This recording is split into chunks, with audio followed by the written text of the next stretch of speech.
तो दोस्तों हम लोग बात कर रहे हैं धर्मवीर भारती के उपन्यास गुनाहों के देवता के बारे में। और अभी तक आपने देखा कि सुधा की शादी होने के बाद चंदर, शुक्ला जी, बिंती सभी को भारी दुख हुआ है। फिर धीरे धीरे जैसे जैसे वक्त बीतता गया चीजें नॉर्मल होने लगी। और ऐसे ही एक दिन बिंती को पढ़ाते हुए बिसरिया ने अपने प्यार का जिक्र कर दिया। बिंती ने यह बात चंदर को बता दी। अब आगे। दूसरे दिन सुबह जब चंदर पहुंचा तो बिसरिया साहब पढ़ा रहे थे। बिसरिया की शक्ल पर कुछ मायूसी, कुछ परेशानी, कुछ चिंता थी। उसको बिंती ने बता दिया कि संग्रह चंदर के पास पहुंच गया है। चंदर को देखते ही वह बोला, अरे कपूर, क्या हाल है? और उसके बाद अपने निर्दोष के लिए फौरन बोला, अहो हमारा संग्रह देखा है? हाँ देखा है, जरा आप इन्हें पढ़ा लीजिए, आपसे कुछ जरूरी बातें करनी हैं। चंदन ने इतने कठोर स्वर में कहा कि बिसरिया के दिल की धड़कनें डूबने से लगी। वह कांपती हुई आवाज में बहुत मुश्किल से अपने को संभालते हुए बोला, कैसी बातें? कपूर, तुम कुछ गलत समझ रहे हो। कपूर एक उपेक्षा की हंसी हंसा और चला गया। डॉक्टर साहब पूजा करके उठे थे। दोनों में बातें होती रही। उनसे मालूम हुआ कि अगले महीने में संभवतः चंदन की नियुक्ति हो जाएगी और 3 दिन बाद डॉक्टर साहब खुद सुधा को लाने के लिए शाहजहांपुर जाएंगे। उन्होंने बुआ जी को पत्र लिखा है कि यदि वह आ जाएं तो अच्छा है, वरना चंदर को 2-3 दिन बाद यहीं रहना पड़ेगा क्योंकि बिंती अकेली है। चंदर की बात दूसरी है, लेकिन और लोगों के भरोसे डॉक्टर साहब बिंती को अकेले नहीं छोड़ सकते। अविश्वास आदमी की प्रवृत्तियों को जितना बिगाड़ता है, विश्वास आदमी को उतना ही बनाता है। डॉक्टर साहब चंदर पर जितना विश्वास करते थे, सुधा चंदर पर जितना विश्वास करती थी, और इधर बिंती उस पर जितना विश्वास करने लगी थी, उसके कारण चंदर के चरित्र में इतनी दृढ़ता आ गई थी कि वह फौलाद बन गया था। ऐसे अवसरों पर जब मनुष्य को गंभीरता, उत्तरदायित्व सौंपा जाता है, तब संभवतः आदमी के चरित्र में एक विचित्र सा निखार आ जाता है। यह निखार चंदर के चरित्र में बहुत उभर कर आया था। और यहाँ तक कि बुआ जी अपनी लड़की पर अविश्वास कर सकती थी, वह भी चंदर को देवता ही मानती थी। बिंती पर और चाहे जो बंधन हो, लेकिन चंदर के हाथ में बिंती को छोड़कर वे निश्चिंत थी। डॉक्टर साहब और चंदर बैठे बैठे बातें कर ही रहे थे कि बिंती ने आकर कहा, चलिए मास्टर साहब आपका इंतजार कर रहे हैं। चंदर उठ खड़ा हुआ। रास्ते में बिंती बोली, हमसे बहुत नाराज हैं, कहते हैं तुम्हें ऐसा नहीं समझते थे। चंदर कुछ नहीं बोला, जाकर बिसरिया के सामने कुर्सी पर बैठ गया। तुम जाओ बिंती। बिंती चली गई तो चंदर ने कहा बहुत गंभीर स्वरों में, बिसरिया साहब, आपका संग्रह देखकर बहुत खुशी हुई, लेकिन मेरे मन में सिर्फ एक शंका है, यह बिंती नाम के क्या माने हैं? बिसरिया ने अपने गले की टाई ठीक की। वह गर्मी में भी टाई लगाता था और दिन में नाइट कैप पहनता था। टाई ठीक कर खखार कर बोला, मैं भी यही समझता था कि आपको यह गलत फहमी होगी, लेकिन वास्तविक बात यह है कि मुझे मध्यकाल की कविता बहुत पसंद है, खास तौर में उसमें बिंती, प्रार्थना शब्द बड़ा मधुर है। मैंने यह संग्रह तो बहुत पहले तैयार किया था। मुझे बड़ा ताज्जुब हुआ जब मैं बिंती से मिला। मैंने उनसे कहा कि यह संग्रह भी बिंती नाम का है, फिर मैंने उन्हें लाकर दिखला दिया। चंदर मुस्कुराया और मन ही मन कहा, ऐ बिसरिया बहुत चालाक, लेकिन खैर मैं हार नहीं मान सकता, और बहुत गंभीर होकर बैठ गया। तो यह संग्रह इस लड़की के नाम पर नहीं है? बिल्कुल नहीं। और बिंती के लिए आपके मन में कोई आकर्षण नहीं? बिल्कुल नहीं। छी, आप मुझे क्या समझते हैं? बिसरिया बोला, छी, मैं भी कैसा आदमी हूं, माफ करना बिसरिया, मैंने व्यर्थ में शक किया। बिसरिया यह नहीं जानता था कि यह दांव इतना सफल होगा। वह खुशी से फूल उठा। सहसा चंदन ने गहरी सांस ली। क्या बात है चंदर बाबू? बिसरिया ने पूछा। कुछ नहीं बिसरिया, आज तक मुझे तुम्हारी प्रतिभा, तुम्हारी भावना, तुम्हारी कला पर विश्वास था, आज से उठ गया। क्यों? क्यों क्या? अगर बिंती जैसी लड़की के साथ रहकर भी तुम उसके आंतरिक सौंदर्य से अपनी कला को अभिसिंचित न कर सके, तो तुम्हारे मन में कलात्मकता है, यह मैं विश्वास नहीं कर पाता। तुम जानते हो, मैं पुराने विचारों का संकीर्ण बड़ा बुजुर्ग तो हूं नहीं, मैं भी भावनाओं को समझता हूं। मैं सौंदर्य पूजा या प्यार को पाप नहीं समझता, और मुझे तो बहुत खुशी होती है जानकर कि तुमने ये कविताएं बिंती पर लिखी हैं, उसकी प्रेरणा से लिखी हैं। यह मत समझना कि मुझे इससे जरा भी बुरा लगता, यह तो कला का सत्य है। पाश्चात्य देशों में तो लोग हर कवि को प्रेरणा देने वाली लड़कियों की खोज में वर्षों बिता देते हैं। उसकी कविता से ज्यादा महत्व उसकी कविता के पीछे रहने वाले व्यक्तित्व को देते हैं। हिंदुस्तान में पता नहीं क्यों हम नारी को इतना महत्वहीन समझते हैं, या डरते हैं, या हम में इतना नैतिक साहस नहीं है। तुम्हारा स्वभाव, तुम्हारी प्रतिभा किसी हालत में मुझे विदेश के किसी कवि से कम नहीं लगती। मैंने सोचा था जब तुम अपनी कविताओं के प्रेरणात्मक व्यक्तित्व का नाम घोषित करोगे तो सारी दुनिया बिनती को और हमारे परिवार को जान जाएगी। लेकिन खैर, मैंने गलत समझा था कि बिनती तुम्हारे प्रेरणा बिंदु थी। और चंदर चुपचाप गंभीरता से बिसरिया के संग्रह के पृष्ठ उलटने लगा। बिसरिया के मन में कितनी उथल पुथल मची हुई थी। चंदर का मन इतना विशाल है, यह उसे कभी नहीं मालूम था। यहाँ तो कुछ छिपाने की जरूरत ही नहीं, और जब चंदर इतनी स्पष्ट बातें कर रहा है तो बिसरिया क्यों छिपाए। कपूर, मैं तुमसे कुछ छिपाऊंगा नहीं। मैं कह नहीं सकता कि बिनती जी मेरे लिए क्या है। शेक्सपियर की मिरांडा, कसाद की देवसेना, दांते की बिएत्रिस, कीट्स की फैनी और सूर की राधा से बढ़कर माधुर्य अगर मुझे कहीं मिली है तो बिनती में। इतना डूब गया मैं बिनती में कि एक कविता भी नहीं लिख पाया। मेरा संग्रह छपने जा रहा था तो मैंने सोचा कि इसका नाम ही क्यों न बिनती रखूं। चंदन ने बड़ी मुश्किल से अपनी हंसी रोकी। दरवाजे के पास छिपी खड़ी हुई बिनती खिलखिला कर हंस पड़ी। चंदर बोला, नाम तो बिनती बहुत अच्छा सोचा तुमने, लेकिन सिर्फ एक बात है, मेरे जैसे विचार के लोग सभी नहीं होते। अगर घर के और लोगों को यह मालूम हो गया, मसलन डॉक्टर साहब को, तो वह न जाने क्या कर डालेंगे। इन लोगों को कविता और उसकी प्रेरणा का महत्व ही नहीं मालूम। उस हालत में अगर तुम्हारी बहुत बेइज्जती हुई तो न हम कुछ बोल पाएंगे न बिनती। डॉक्टर साहब पुलिस को सौंप दें, यह अच्छा नहीं लगता। वैसे मेरी राय है कि तुम बिनती ही नहीं रखो, बड़ा नया नाम है, लेकिन यह समझ लो कि डॉक्टर साहब बहुत सख्त हैं इस मामले में। बिसरिया की समझ में नहीं आता था कि वह क्या करे। थोड़ी देर तक सिर खुजलाता रहा, फिर बोला, क्या राय है कपूर तुम्हारी? अगर मैं कोई दूसरा नाम रख दूं तो कैसा रहेगा? बहुत अच्छा रहेगा और सुरक्षित रहेगा। अभी अगर तुम बदनाम हो गए तो आगे तुम्हारी उन्नति के सभी मार्ग बंद हो जाएंगे। आदमी प्रेम करे मगर जरा सोच समझकर। मैं तो इस पक्ष में हूं। भावना को कोई नहीं समझता इस दुनिया में, कोई नहीं समझता। हम कलाकारों की कितनी मुसीबत है। एक गहरी सांस लेकर बिसरिया बोला, लेकिन खैर। अच्छा तो कपूर, क्या राय है तुम्हारी? मैं क्या नाम रखूं इसका? चंदर गंभीरता से सिर झुकाए थोड़ी देर सोचता रहा, फिर बोला, तुम्हारी कविताओं में बहुत रस है। कैसा रहे अगर तुम इसका नाम गडेरिया रखो? क्या? बिसरिया ताज्जुब से बोला। हाँ, गडेरिया। मेरा मतलब है गन्ने की गडेरिया। दरवाजे के पीछे बिनती से न रहा गया और खिलखिलाकर हंस पड़ी और सामने आ गई। चंदर भी अट्टहास कर पड़ा। बिसरिया छड़ भर आंख फाड़े दोनों की ओर देखता रहा। उसके बाद वह ज्यों ही मजाक समझा, उसका चेहरा लाल हो गया। ऐट उठाकर बोला, अच्छा, आप लोग मजाक बना रहे थे मेरा?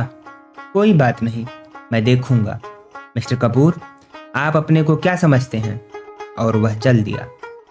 अरे सुनो बिसरिया, चंदन ने पुकारा। वह हंसी नहीं रोक पा रहा था। बिसरिया मुड़कर बोला, कल से मैं पढ़ाने नहीं आ सकता। मैं आपकी शक्ल भी नहीं देखना चाहता। उसने बिनती से कहा।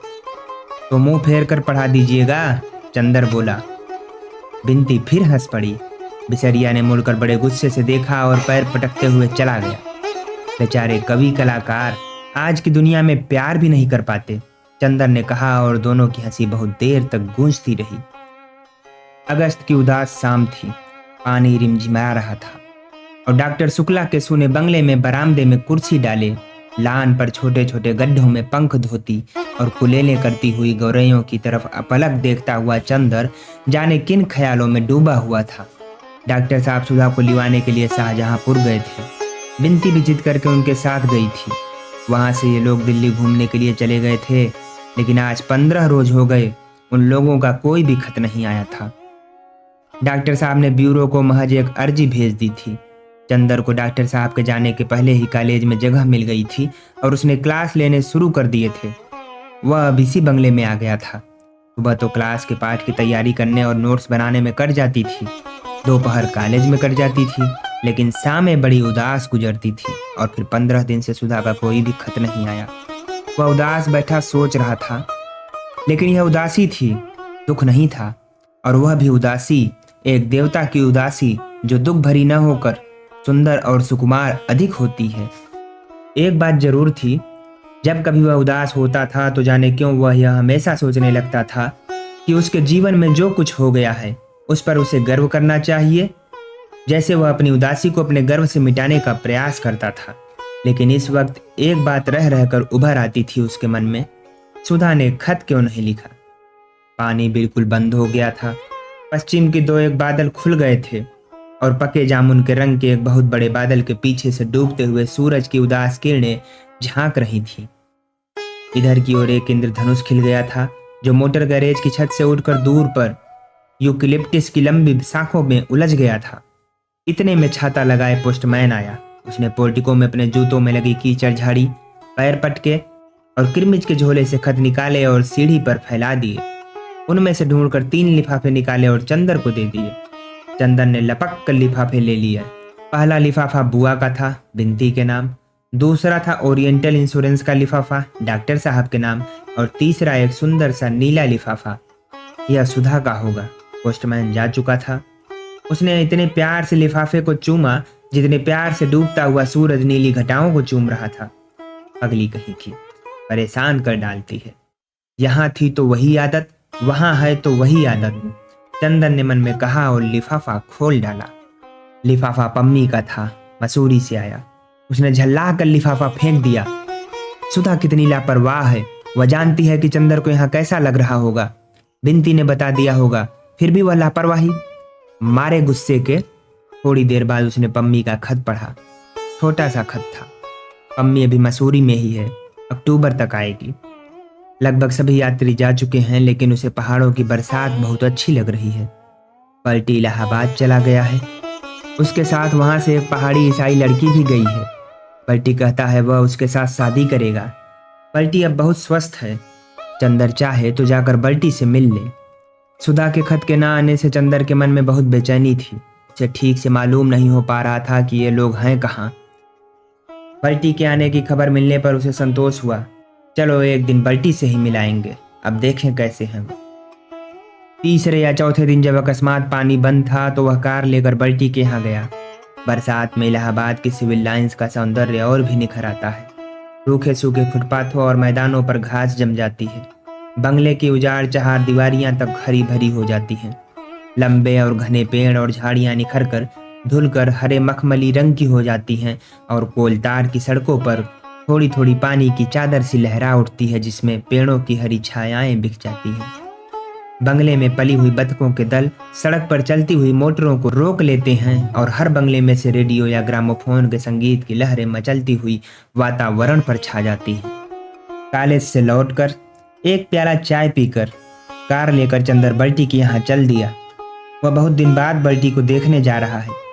जिन व्यक्तियों को उसने अपने जीवन में देखा था, बल्टी शायद उन सभी से निराला था, अद्भुत था। लेकिन कितना अभागा था। नहीं, अभागा नहीं, कमजोर था। और वही क्या कमजोर था, यह सारी दुनिया कितनी कमजोर है। बल्टी का बंगला आ गया था। वह उतर कर अंदर गया। बाहर कोई नहीं था।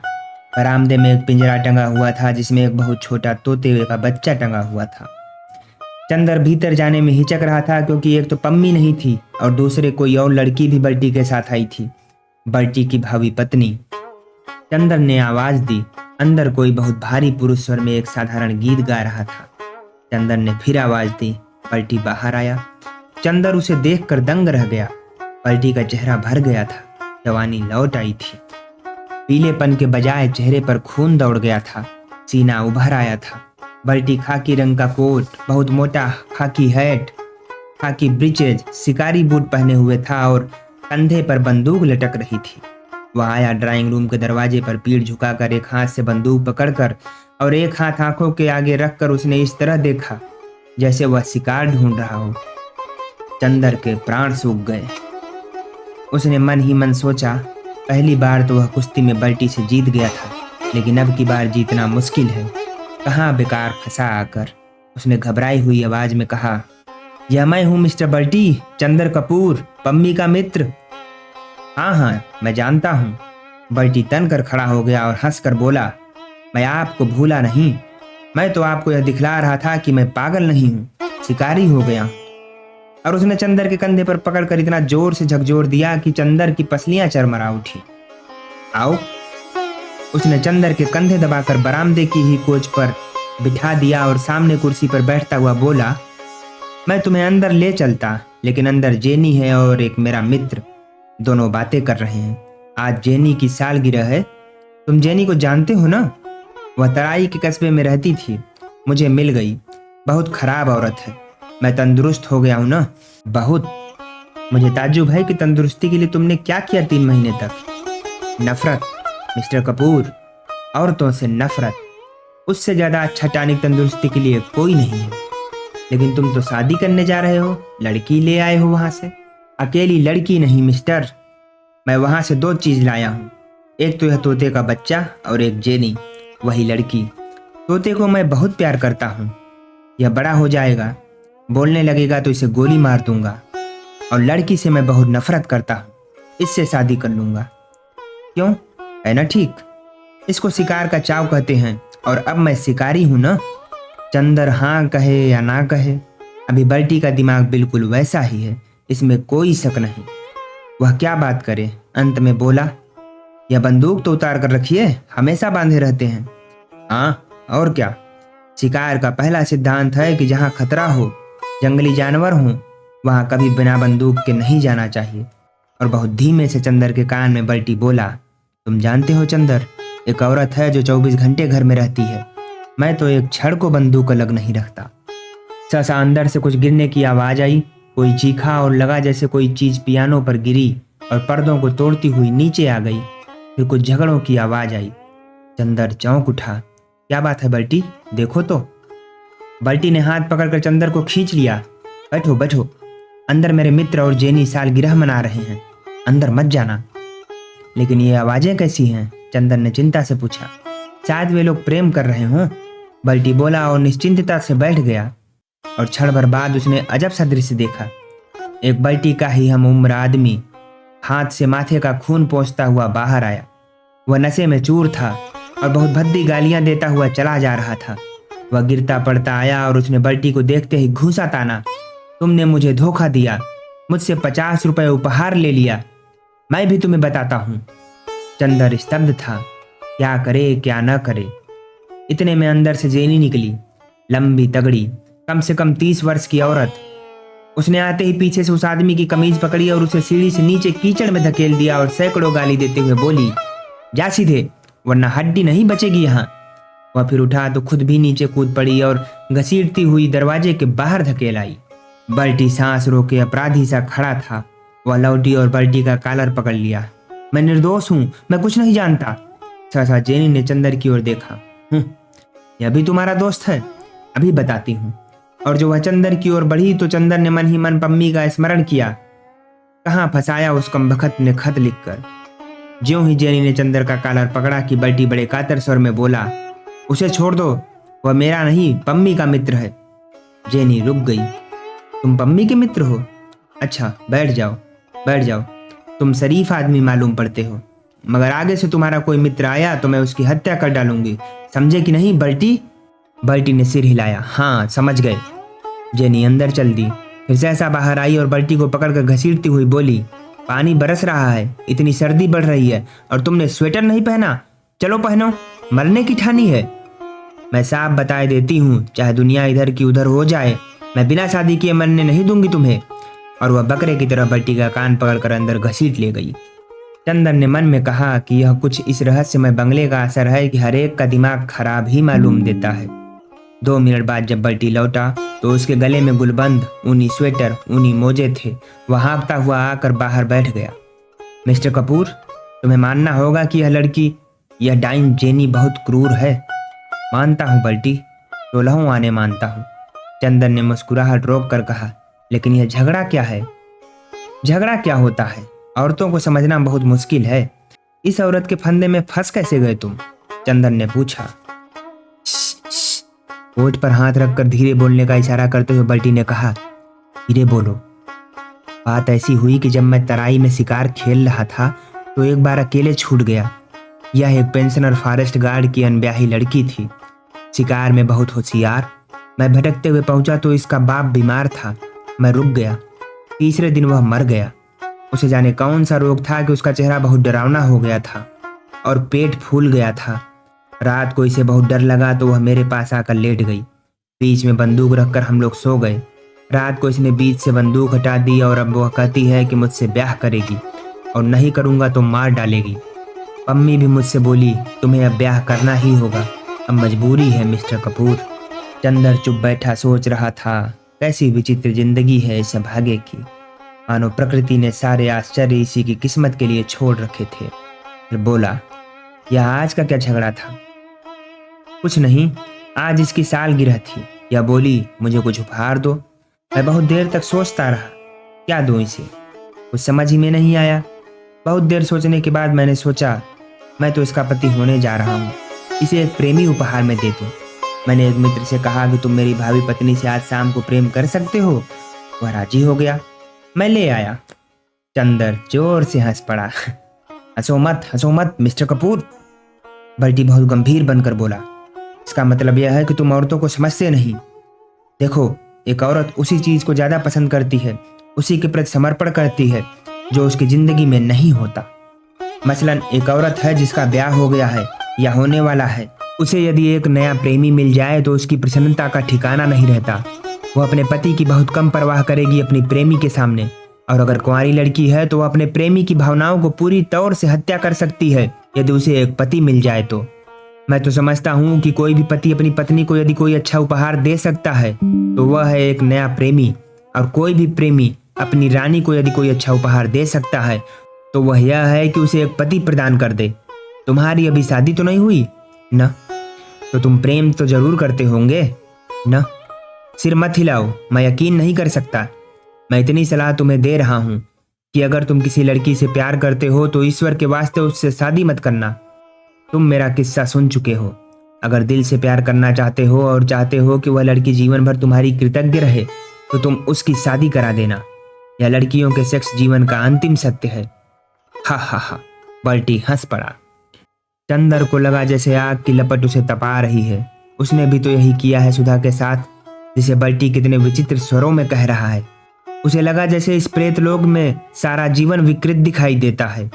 वहां साधना की पवित्रता भी कीचड़ और पागलपन में उलझ कर गंदी हो जाती है। छी, कहाँ बल्टी की बातें और कहाँ उसकी सुधा। वह उठ खड़ा हुआ, जल्दी से विदा मांग कर इस तरह भागा जैसे उसके पैरों के नीचे अंगारे छिपे हों। फिर उसे नींद नहीं आई, चैन नहीं आया। रात को सोया तो वह बार बार चौंक सा उठा। उसने सपना देखा, एक बहुत बड़ा कपूर का पहाड़ है, बहुत बड़ा, मुलायम कपूर की बड़ी बड़ी चट्टानें और इतनी पवित्र खुशबू कि आदमी की आत्मा बोले कि वो फूल बन जाए। वह और सुधा उन सौरभ की चट्टानों के बीच चढ़ रहे हैं। केवल वह है और सुधा। सुधा सफेद बादलों की साड़ी पहनी है और चंदर किरणों की चादर लपेटे है। जहां जहां चंदर जाता है कपूर की चट्टानों पर इंद्रधनुष खिल जाते हैं और सुधा अपने बादलों के आंचल में इंद्रधनुष के फूल बटोरती चलती है। सहसा एक चट्टान हिली और उसमें से एक भयंकर प्रेत निकला, एक सफेद कंकाल जिसके हाथ में अपनी खोपड़ी और एक हाथ में जलती मसाल। और उस मुंडहीन कंकाल ने खोपड़ी हाथ में लेकर चंदर को दिखाई। खोपड़ी हंसी और बोली, देखो, जिंदगी का अंतिम सत्य यह है, यह। और उसने अपने हाथ की मसाल ऊंची कर दी। यह कपूर का पहाड़, यह बादलों की साड़ी, यह किरणों का परिधान, यह इंद्रधनुष के फूल, ये सब झूठे हैं। और यह मसाल जो अपने एक स्पर्श में इन सब को पिघला देगी। और उसने अपनी मसाल एक ऊंचे शिखर से छुआ दी। वह शिखर धधक उठा। पिघलती हुई आग की एक धार बरसाती नदी की तरह उमड़ कर बहने लगी। भागो सुधा, चंदन ने चीख कर कहा, भागो। सुधा भागी, चंदर भागा और वह पिघलती हुई आग की महानदी लहराते हुए अजगर की तरह उन्हें अपनी गुंजलिका में लपेटने के लिए चल पड़ी। शैतान हंस पड़ा। हा हा हा। चंदन ने देखा सुधा शैतान की गोद में थी। चंदर चौंक कर जाग गया। पानी बंद था लेकिन घनघोर अंधेरा था और पिशाचनी की तरह पागल हवा पेड़ों को झकझोर रही थी, जैसे युग के जमे हुए विश्वासों को उखाड़ फेंकना चाहती हो। चंदर कांप रहा था, उसका माथा पसीने से तर था। वह उठकर नीचे आया। उसके कदम ठीक नहीं पड़ रहे थे। बरामदे की बत्ती जलाई। महाराजिन उठी। क्या है भैया? उसने पूछा। कुछ नहीं, अंदर सोऊंगा, चंदन ने कहा और सुधा के कमरे में जाकर बत्ती जलाई। सुधा की चारपाई पर लेट गया, फिर उठा। चारों ओर के दरवाजे बंद कर दिए कि कहीं कोई फिर ऐसा सपना बाहर के भयंकर अंधेरे में से न चला आए। दोस्तों, आज की कहानी यहीं पर ख़त्म करते हैं। बाकी मिलते हैं अगले भाग में। तब तक वीडियो को लाइक करके चैनल को सब्सक्राइब जरूर कर लीजिएगा।